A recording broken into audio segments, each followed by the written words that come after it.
நம்ம 6 to 12th வரைக்கும் படிக்கிறோம்னா அந்த புக்ஸ்ல இருக்கிறதே டைரக்டா கேட்குற மாதிரி தான் இருக்கும். எக்ஸ்ட்ரா சோர்சஸ் வந்து கொஞ்சம் தான் கொஸ்டின்ஸ் வந்து வெளியே போகும்.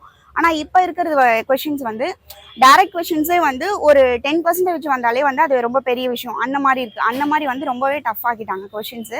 அதனால இப்போ அண்ணா ஐஏஎஸ் அகாடமிக்கு வந்து இங்க இருக்க கொஸ்டின் புக்லெட் வந்து பார்த்தோம்னா ரொம்பவே டிஃப்ரெண்டா இருக்கும்.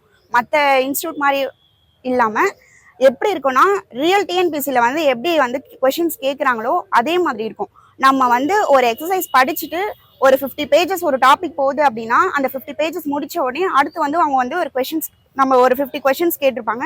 அதுக்கு கீயும் பின்னாடியே கொடுத்துருப்பாங்க. இப்போ எக்ஸாம்பிள் வந்து குறில் நெடில் வேறுபாடு இருக்கு அப்படின்னா நம்ம வந்து ஒரு நார்மலா வந்து நம்ம அது ஈஸியா தான் இருக்கும் அப்படின்னு நம்ம எடுத்துப்போம். ஆனா இப்ப வந்து அந்த மாதிரி இல்லை. எல்லாமே ஒரு 4 ஆப்ஷன் கொடுக்குறாங்கன்னா 4 ஆப்ஷன்ஸுமே ஒரே மாதிரி இருக்கும். நம்ம வந்து கம்பேர் பண்ணவே முடியாது. அந்த மாதிரி இருக்கும். அது மாதிரி இல்லாம நிறைய எக்ஸசைஸ் கொடுத்துருக்காங்க, நிறைய எக்ஸாம்பிள்ஸ் கொடுத்துருக்காங்க ஒவ்வொரு டாபிக்லுமே. அதனால வந்து நம்ம ஒவ்வொரு டாப்பிக்கையும் முடிச்சுட்டு அதுக்கு அடுத்து நம்ம வந்து அதை டெஸ்ட் போட்டு பார்த்து கீயே பண்ணும் போது நம்மளுக்கு அது வந்து ரொம்பவே கம்ஃபர்டபுளா இருக்கும். இப்ப நம்ம வந்து எவ்வளவு புக்ஸ் கொடுத்தாலும் படிப்போம். ஆனா வந்து டெஸ்ட் எல்லாம் நம்ம போட்டு பார்க்க மாட்டோம். இந்த புக்கு வந்து நம்மள டெஸ்ட் வச்சு ஒரு ப்ராப்பரா வந்து கொண்டு போகிறதுக்கு ரொம்பவே யூஸ்ஃபுல்லா இருக்கு.